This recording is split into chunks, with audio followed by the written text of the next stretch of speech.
Good morning, everyone, and happy Saturday. My name is Callie, and this is another weekend of clarinets, cats, and coffee. I almost said my name is Clarinet. Whew. All right, so if you guys are anything like me, you book your summer all the way, it's completely packed, and then you're like, where do I have time to practice? Oh my gosh. And so I'm going to share with you a few tips on how I stay in shape and how I try to stay on top of my playing when I'm also doing lots of cool other things like living my life and visiting friends and family and going to the beach and all the things that we love to do in the summer. Before we do that, I want to mention to you guys that I have been working really hard on my very first online course.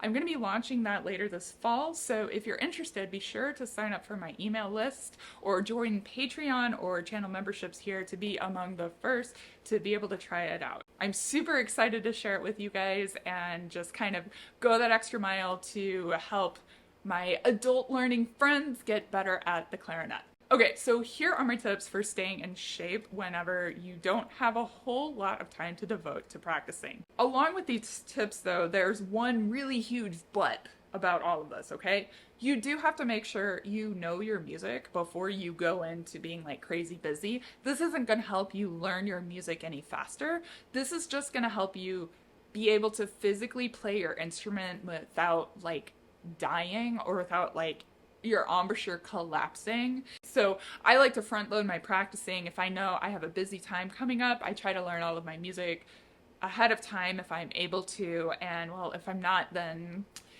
I just do my best and learn everything as quickly as I can with the time that I have. Let's jump right in. First thing is I practice scales every day, okay?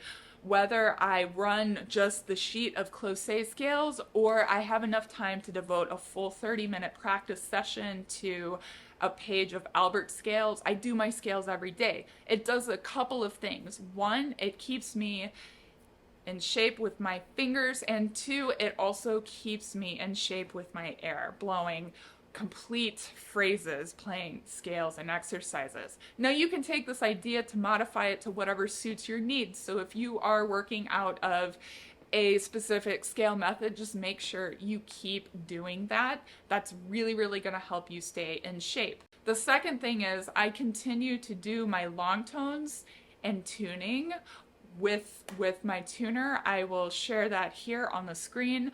I have modified this in the past year to include the accompanying arpeggio. I find it really, really useful to keep my ears in check, especially when I play this with a drone. So I make sure that I play this every day as well. Now the next thing that I have to do is make sure that I can still tongue fast.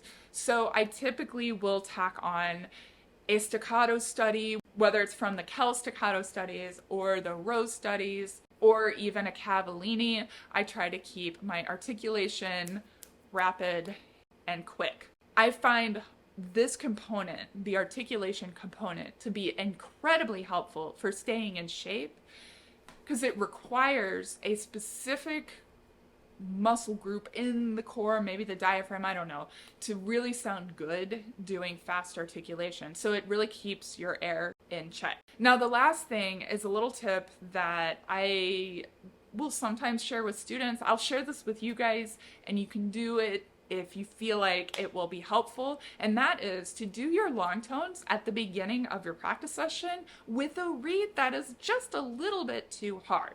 Now what that means for me is if I've got a box of 10, I'll do my warm-up on the reed that is the hardest, and it's uncomfortable. I kind of hate it. My face turns red, but it forces me to breathe bigger and it forces me to use that fast clarinet air. So usually by the time I finish those long tones, I've got to take a little bit of a break, reset, so then when I put the comfortable reed on to do my scales, I'm ready to go. My sound is great, everything feels good, and my air is not wimpy, it's full and it's big. So I hope that helps you guys stay in shape when you're really busy. The main takeaway from all of this is we've got to keep our fundamentals in tip-top shape all the time.